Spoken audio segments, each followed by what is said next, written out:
नमस्कार दोस्तों, आज मैं आपको सुनाने जा रही हूँ एक नई स्टोरी। पहली गलती। एक बहुत ही खुशहाल गांव स्वप्नपुर था।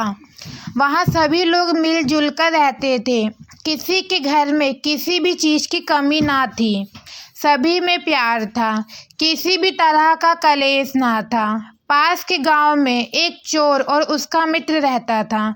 चोर चोरियां करता था, परंतु उसका मित्र बहुत ही ईमानदार था। वह जानता था कि उसका मित्र चोर है, पर बेरोजगार होने के कारण वह स्वयं उस पर निर्भर था। इसी वजह से वह किसी के सामने यह राज जाहिर नहीं करता था।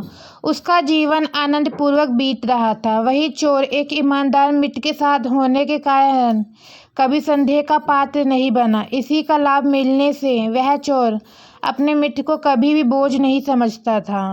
एक दिन उस चोर को स्वप्नपुर गांव के बारे में पता चला, तो वह उस गांव में चोरी करने की योजना बनाने लगा। रात को वह उस गांव में गया और चोरी करके वापस आ गया।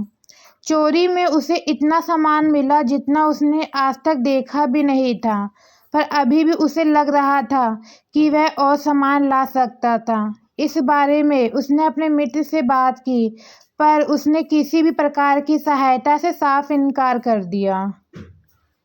उधर गांव में पहली बार चोरी की घटना होने के कारण यह खबर आग की तरह फैल गई, पर प्यार और सदाचार की भावना होने के कारण सब लोगों ने उस परिवार की सहायता की और उन्हें दिलासा दिया।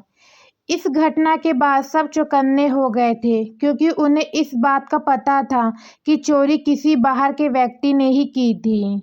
अगली रात फिर चोर चोरी की योजना बनाकर उस गांव में गया और खूब सामान चोरी कर लाया। लेकिन पिछली बार की तरह अब भी उसके मन में यही कसक थी कि वह और सामान ला सकता है, परंतु अपनी क्षमता के अनुसार ही ला सका। जैसे तैसे वह अपने घर पहुंचा। उसका मित्र देख के हैरान था कि 2 दिन से घर में बहुमूल्य सामान काफी मात्रा में आ रहा था। यह देख उसका मन बेईमान होने लगा, पर मन दबाकर उसने कुछ नहीं कहा। और स्वप्नपुर में दोबारा चोरी की घटना हो जाने से गांव वाले इस बात पर शर्मिंदगी महसूस कर रहे थे कि वे अपने गांव की सुरक्षा भी नहीं कर सकते। तब उन्होंने गोपनीय ढंग से चोर को पकड़ने की योजना बनाई। अगले दिन चोर ने अपने मित्र पर साथ चलने का दबाव डाला और चोरी में मिलने वाली चीज़ों के बंटवारे की बात की, तो उसका ईमान डोल गया और उसके साथ जाने का प्रस्ताव सहर्ष ही स्वीकार कर लिया। जैसे ही संध्या हुई, दोनों घर से निकले।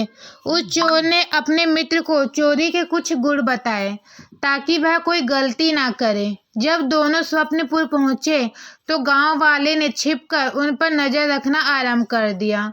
थोड़ी दूर जाते ही चोर को इस बात का आभास हो गया कि उनका पीछा किया जा रहा है, पर उसके मित्र को इस बारे में नहीं पता था। वह तो बहुत डरा हुआ व घबराया हुआ था।